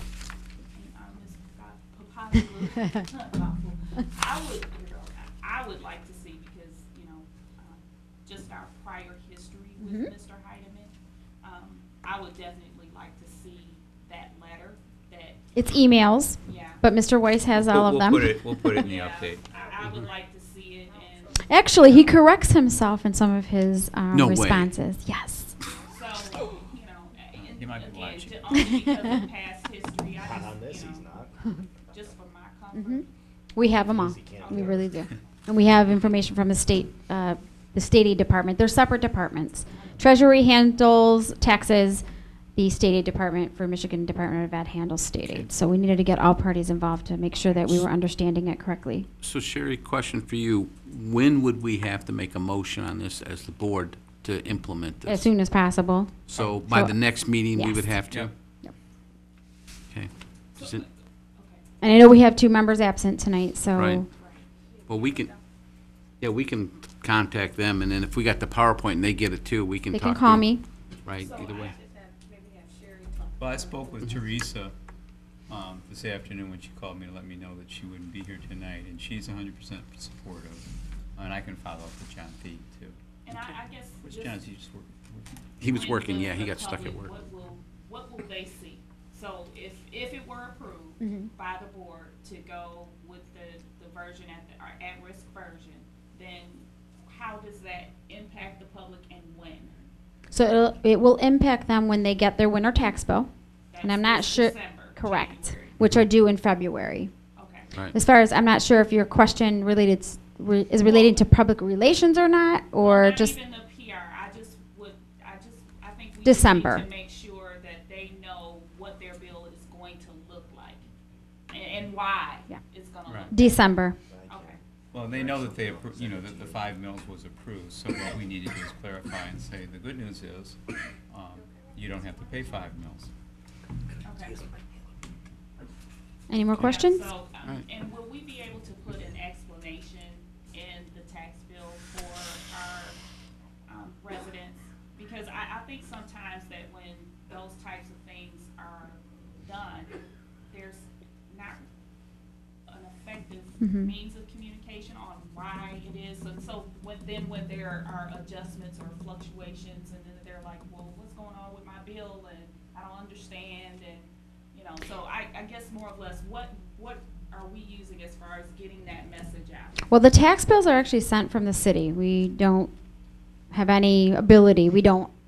Basically, we provide them with the numbers, and they set up the tax bills. Right. I know in the past I provided them basically a document that explained what each tax was and how it evolved, I guess, or how we came to the determination of what the levy would be. And that information was shared when they received calls. I'm not sure if something can go out with the tax bills or not. Yeah, that's just. We can find out, maybe if there's something. I can definitely ask them.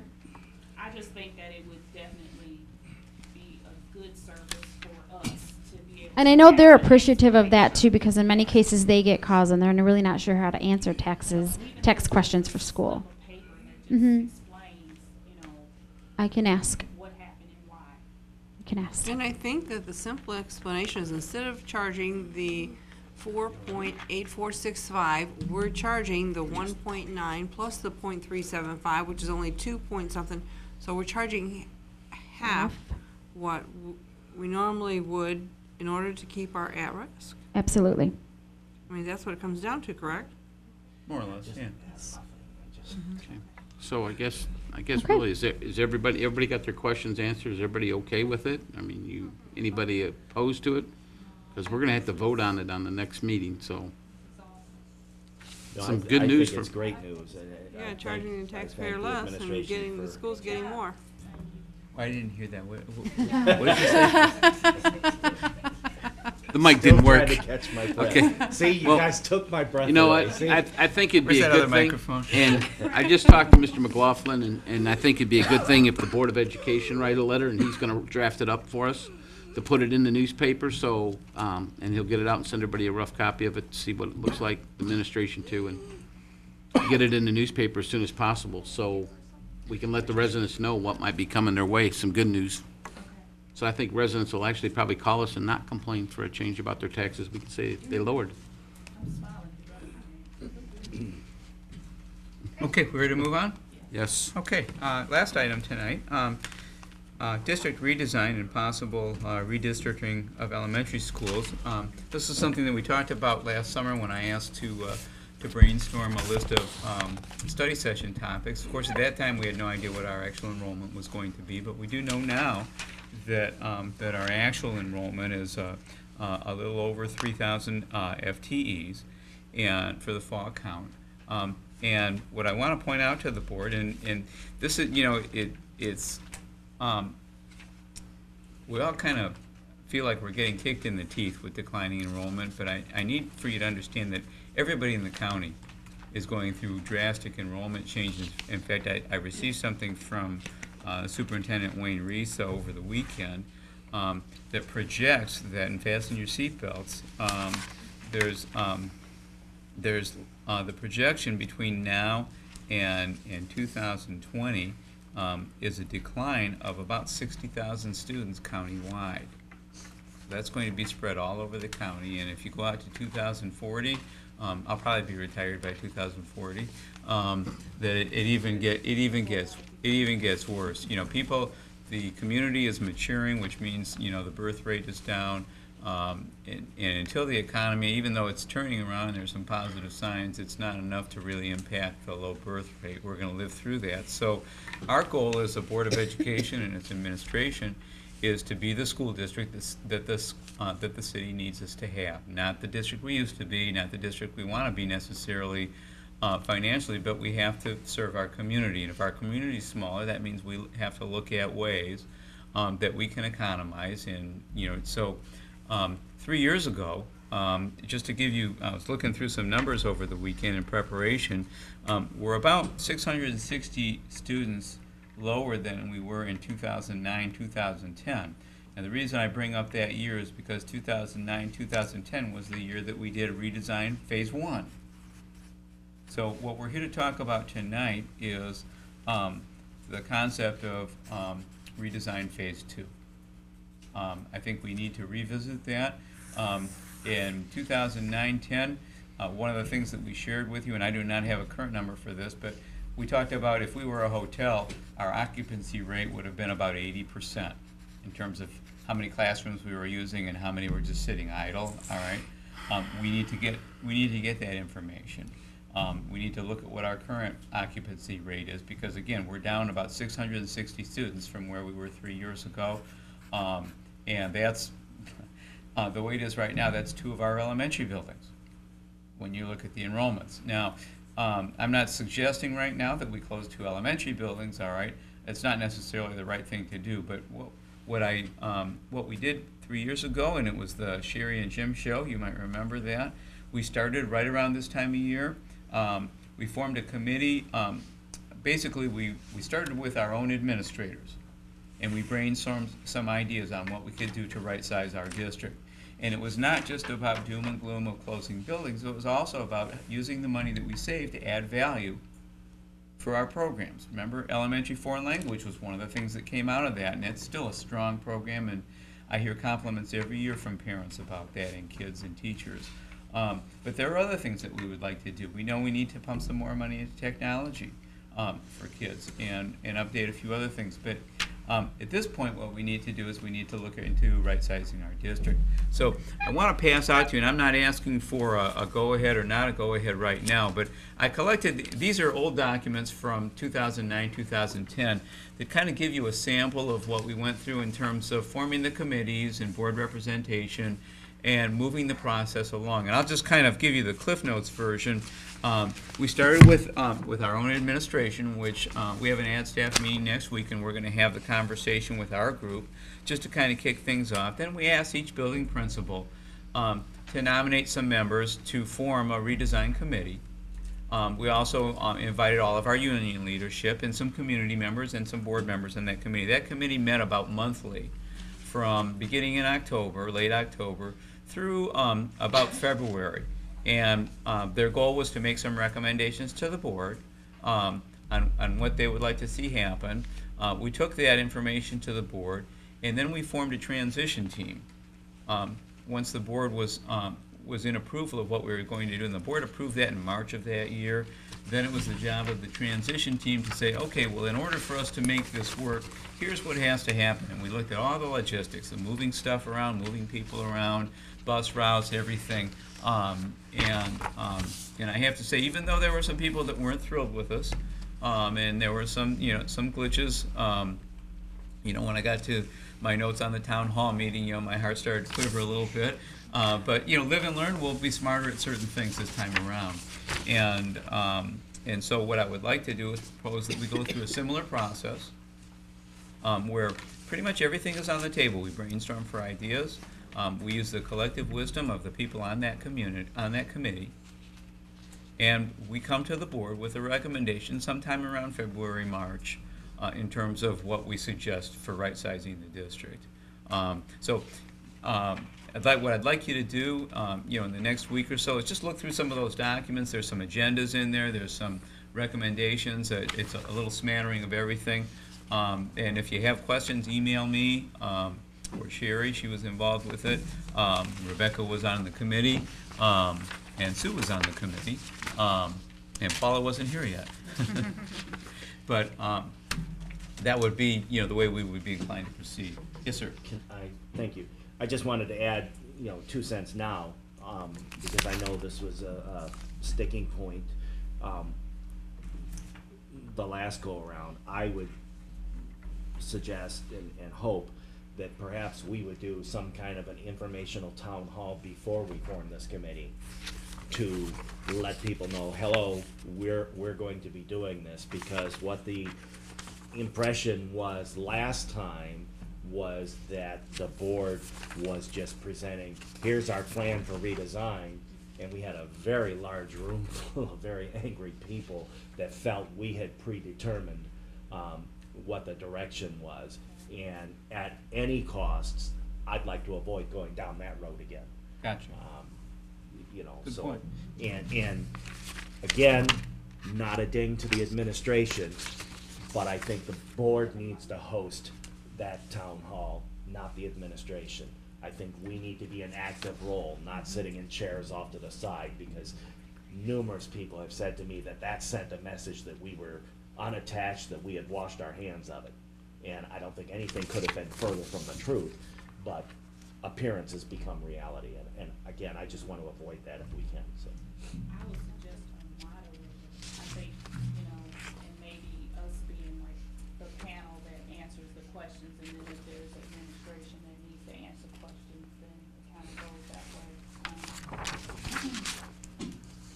Just someone like like, and I'll just throw this out here, like Pastor Willis, you know, someone who is impartial to the whole process that could, you know, possibly moderate the town hall meeting. Well, and we need to maintain the focus of the meeting Yeah, a little yeah. more closely to what we want to accomplish at that Right. meeting. Make that clear to people Mhm. Ahead of time, that this isn't the meeting where we're going to talk about anything that's on your mind. We're going to talk about redesigning or right-sizing the district. And that might be something that MASB might be able to assist us with. Yeah, I mean, my vision for that type of a town hall is, hello, community, we're looking at right-sizing the district, we're looking at adding some value adds to our program. What is your input? Give us some ideas so that when we form the committee, we're listening to your ideas. If we have to pass out 3x5 cards that night and ask them to send them in in the next 2 weeks, or what have you, that way they, meaning whoever, can't say, we didn't ask for input before we formed our own exclusive committee. Well, it You know. creates And buy-in. even if they It- want, exactly. whoever wants to be part of these, you can get a lot of committee members that way too. Maybe they'll sign up. Ask them before we announce Well- what we're gonna do. And again, our goal is not to have a huge committee, because we don't have the capacity, and Right. and we'll never get anywhere. That's why we asked our principals to nominate people for the committee. But, we can save some open seats for, people in the community that would like to be involved, that aren't necessarily directly connected with the school. Could I ask a question? Approximately, what is the average number of classrooms? Because I noticed that we had like from 13 to 16 in the elementaries now that are being used, and I'm wondering, what is the capacity in the elementary schools? It's probably about 18 classrooms. About 18? Yeah, it's approximate. Because some of the classes seemed big, and some seemed so low that I wondered why we didn't, even though we don't like split classes, why we didn't Well, have some of The those. 31A money. Yeah. Right. That's gonna be- We're using our 31A money to, in fact, Paul and Rebecca did a pretty nice job of kind of smoothing some of those bumps, that we had at the first week of school. So some of these bumps that were like from 927, like I saw at the one school, in fourth grade, one class had 18 and one had 31. Well, that didn't seem fair to either teacher. Well, that's because of the way we're using our at-risk money, and Oh, one has an assistant and one doesn't. That's Gotcha. correct. All right, so when you look at the adult to student ratio, that's very comparable. all right, that's good. Any other questions? Well, we'll move forward, and we'll keep you in the loop as we kind of roll this out, and, look for probably an organizational meeting of some sort around the end of October, first part of November. And that concludes my report. Let's make it after the 1st of November. There's enough on our plates right now, but After the 5th of November, is it? 7th would be better. Yeah. After the conference. Yep. After the conference. Conference in the middle of the election. Yes, Yeah. and Yes. just food for thought, folks, before we get into everything else. If you're going to go to the conference, we need to know so we can figure out who the voting delegates are for the next Yeah. meeting. So that's going to be on the agenda for next week. The next item I got is communication expressions for the public. I only have one here, and Carol Cotty? I knew I'd messed that up, so I apologize. You want to come on up and ask your question? Actually, I think Mrs. Peck's going to be the one that's going to be best to answer this one for you. Who is? Mrs. Peck. Hi. I'm Carol Cody. I was here about a month ago. I would have been here at the last meeting, but the school didn't say that, oh, there's a wellness committee meeting at 6 o'clock. Somehow it got missed, so I wasn't here. But nonetheless, all the numbers are in, the count is here, there's so many people in this classroom, so many people in this classroom, correct? Okay. Last time I came in, I said my daughter's classroom had 34 students in it. I'm sorry, I was mistaken. The paper I was given said she had 34 students. What I understand now is that they were supposed to have 34 students, and right now 29 showed up. So first I want to apologize for that, saying, oh, you know, it was my mistake. However, now that the counts come in, my daughter's classroom has 31 students, and one of them has an IEP and has a disability. It's just one teacher, from what I understand, unless you can tell me something otherwise. Help me remember, is it WIC, first grade or kindergarten? Kindergarten. It's kindergarten? Yes. Okay. I don't know if I should say the teacher. I don't know how this whole process works. I'm Oh. trying to. You're okay. Okay. I don't need, you know, everything I found out on my own. Nobody's ever said, you know, so you know, nobody's said, oh, this is this and this is this. You know, so I need to know is this the, you know, from what I understood from the last meeting, 30 was entitled to another teacher in that room, or even an assistant in that room, on top of having a child with a disability, on top of the certified IEP.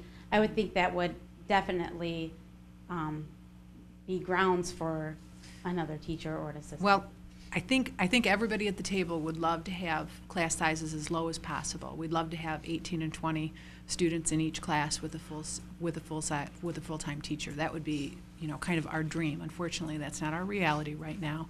33 is the maximum number of students that each elementary classroom, lower elementary classroom, including in can kindergarten and first grade? It is. Now, that's not something that we aspire to. Again, nobody at this table, and I don't want to speak for everybody here, but nobody at this table would want to see 33 kids with one teacher in any kindergarten classroom. But that is the contracted. Even with the disability? That, you know, there's all sorts of things that, and I think Ms. Mitchell is our Director of Special Services. That student would get support from a certified special education teacher for the time prescribed in the IEP. So there would be special extra support there. So there's some extra teacher support in there for that particular student. But I also want to address one of the comments that you made. You know, you were hoping to see an aide or some type of a support person in that classroom. And I think Dr. Daniels might be able to address that a little bit with you. Now that we've looked at our funding and we know how many students the district has as a whole, now we're able to look at some of our title funds, which is money that we can spend to support student engagement and student learning. And what Ms. Daniels has advised me is that she is going to be able to free up some money to provide what we call a certified instructional aide, or a CIA, for WIC Elementary in those grade levels. Is that correct, Ms. Daniels? Right. So Ms. Johnson is currently looking for that person right now. She's looking for that additional certified teacher to support. Now, that's not just for your daughter's classroom. Daughter or son? Daughter.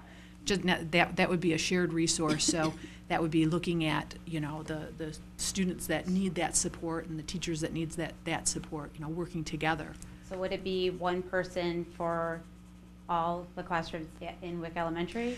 They usually focus on grade level, so it would be K1. Okay. They would be looking at K1 support. But it's my understanding too that they're also looking at developing some additional stuff for the first grade classroom at WIC as well. And if I can, I would just encourage you, I don't know if you've spoken to Ms. Johnson, the principal, about this, but she's the one that's doing all this planning, you know, what it's going to look like in the building. I don't want you to think that you have to wait every 2 weeks to ask a question to us. She's in the know, and I'm sure she'd be happy to share with you, you know, what it's going to look like and, you know, how much aid time is going to be allocated, because each principal kind of drives that. I didn't wait 2 weeks. You'll kind of know that about me, that as you learn about me a little bit more, that if I really have a concern, I will try to go to whatever resources I need to go to in order to find that information out. And when I did address her, she did say kindergarten tends to have a little more volunteers, which would help. But my concern with that is, you know, as a volunteer, you only have so much ability. You know, you can't, you know, you don't want to step on anybody's toes, and, you know, you're not the instructor, so you can't say, hey, Johnny, stop doing such and such. Right. You know, even though your kid's getting beat with something or whatever it might be. You know, I'm being overly exaggerated by all means. But, you know. There's a possibility that she might not have been real forthcoming because I hadn't been able to let her know financially what we were gonna really be able to have. So now that we're, you know, getting a little bit better handle on it, you know, she's being able to move, you know, forward a little bit more now. I think the principal is fantastic there. I mean, look at the numbers at the school. Wake Elementary has fantastic numbers. She's done a great job. You know, and where she was, for the reasons that she didn't know, I think that she only was able to tell me what she told me, and I agree with that completely. I just want to make sure, you know, if you guys want to continue to have kids, you want to make sure that people want to go to Romulus schools. You know, and as long as they know that we're doing the best we can, you know, let's get them what we need, or whatever resources we need, then it kind of helps. Okay, you know, Romulus community schools are not that bad, you know. They're So- great. Right, and They're great. you know, so, but Right. not everybody understands that. Right. You know, people don't come from other districts to go to Romulus schools. Right, You know, what can we do to get that? right. And hopefully we spread the word that this Board of Education takes, you know, education as number one. And financial times are very tough right now across the state, in people's homes and certainly in school districts. And I know that this board is very serious about every penny that they spend. How can we put that into this classroom? How can we make that impact student achievement? That's always been their number one goal, and it continues to be. That's why Dr. Daniels was able to allocate, you know, as soon as the funding became available. That's always the trigger for everything. As soon as that funding was available, how do we get that funding back into the classrooms? And that's why we don't have split classrooms in Right. Romulus anymore. We try really not to do that. It used to be that we had quite a few split classrooms, and we feel this is a better strategy to put more adults in the room. And also, there's one more thing I wanted to say. I wanted to give credit to Sherry because I'm really impressed with the whole levy thing. When I was here last, you had said, "Is there any other way? Is there any other way?" And stressed that, and she came back with one other way, even though we thought there wasn't. So, thank you. Thank you. Thank you, thank you. Okay, the next item we have is adjournment. Move to adjourn. Support. Got a motion by Mr. McLaughlin, supported by Ms. Buckley. All in favor, say aye. Aye. All opposed? Meeting adjourned.